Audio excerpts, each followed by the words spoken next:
Névralgie cervico-brachiale avec énormément de complications. C'est quelqu'un qui a même sa posture qui a été changée. La posture que je décris souvent qui est comme ça, en hyperpression ici, ça semble être son quotidien.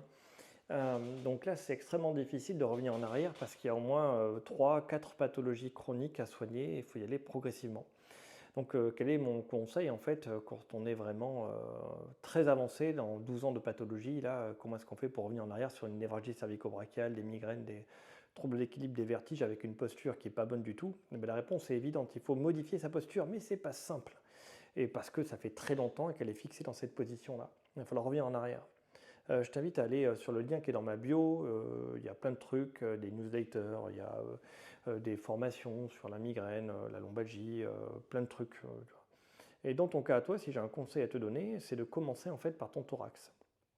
Et tu me diras, oui, mais c'est anti-logique. Ben oui, c'est anti-logique.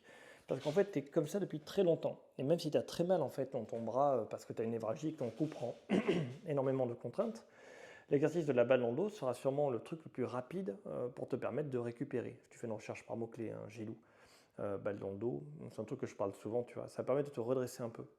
Oui, et en redressant ton thorax, tu auras un axe qui sera un peu meilleur au niveau de la colonne. C'est le truc qui est le plus simple pour récupérer, c'est ça. Et après, évidemment, c'est le ballon contre le mur, mais il faut le supporter. Et pour étirer ici, c'est deux étirements que je montre. Des étirements en hyper-extension de cou avec des grimaces bizarres. Pareil, faire une recherche par mots-clés, tu peux les trouver. Mais dis-toi que le problème de ça, c'est que tu ne pourras pas faire les étirements pour te relâcher ici et pas avoir ces gènes euh, d'écrasement que si ta nuque est solide. Donc il faut commencer par le ballon. Mais pour faire le ballon, il ne faut pas avoir mal au dos.